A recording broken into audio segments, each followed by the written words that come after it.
Le joueur ne respecte aucune règle et pourtant on a envie de lui faire confiance. Bienvenue dans Manga Express, aujourd'hui on parle de Shangri-La Frontier. Pense à lâcher un like si la vidéo vous plaît. Shangri-La Frontier, c'est l'histoire d'un gars qui joue à un jeu vidéo. Alors je sais ce que tu vas me dire, ouais mais les isekai j'en ai marre, t'inquiète pas, moi aussi. Mais là on n'est pas du tout dans un animé où le héros il doit aller sauver le monde contre le roi des démons, entouré de 5 meufs à gros nichons. Non, pas du tout, ça n'a rien à voir.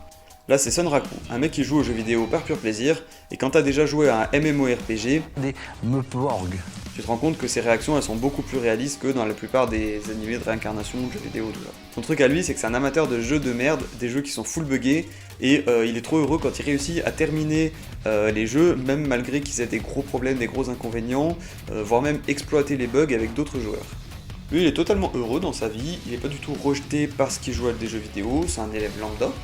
Mais il y a une fille qui crush sur lui et elle va faire en sorte qu'il aille sur LE jeu du moment grand public avec la complicité de la vendeuse du Micromania. Et lui qui pensait s'ennuyer dans un jeu sans bug, il se rend compte qu'il n'y a pas de problème de latence, il n'y a pas de problème de hitbox, le jeu il est totalement fluide et complètement satisfaisant en fait. Et au lieu de suivre le tutoriel, lui il grille les étapes et il se fout du scénario comme pourrait le faire un joueur vétéran de la vraie vie. C'est en jouant différemment et en faisant son propre chemin qu'il se retrouve nez à nez face à Lycaon, un loup géant noir qui fait partie des 7 suprêmes.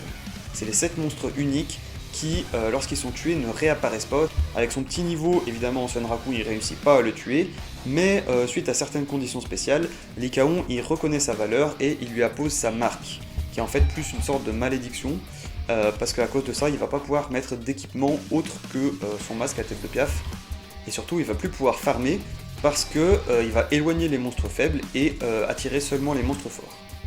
Bref, il joue en mode hardcore comme dans une bonne grosse bouse. Suite à ça, Sunraku il va débloquer un scénario unique, c'est un scénario qui est généré pour un seul joueur exclusivement.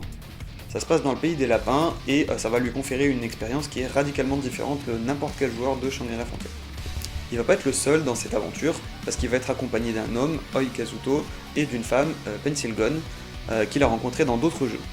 Et ce que j'ai trouvé sympa, c'est que l'histoire ne tourne pas exclusivement autour de ce jeu en particulier, mais ils vont aussi aller dans d'autres jeux pour faire des réunions, préparer leur stratégie, ou tout simplement changer de style de jeu quand ils en ont marre. Les 3 personnages, ils sont une bonne alchimie et ils sont bien drôles, parce que j'ai pas précisé, mais entre les phases de combat, il y a quand même beaucoup d'humour.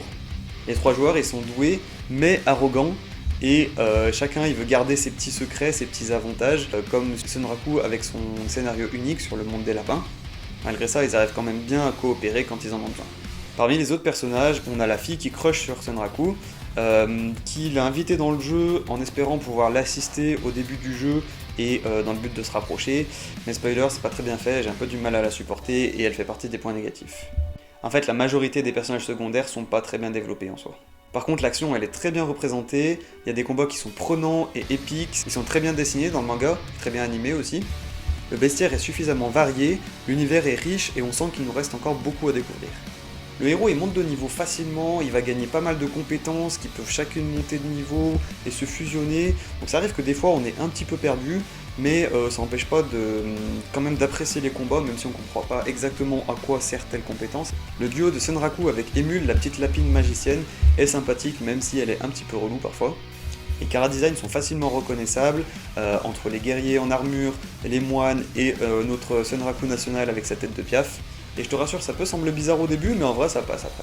Donc pour moi c'est un petit manga popcorn, sans prise de tête. Voilà les notes que je lui mets. Pour info, il y a actuellement 12 tomes en France, et une série animée de 25 épisodes qui vient de se terminer sur Crunchyroll.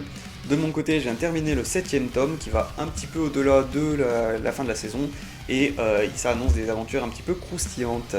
Sur ce, dis-moi en commentaire si ça t'intéresse ou pas, et surtout abonne-toi si jamais c'était pas encore le cas. Je sors une vidéo tous les vendredis et puis parfois une autre dans la semaine, et on vise les 1000 abonnés avant la fin de l'année. Ciao!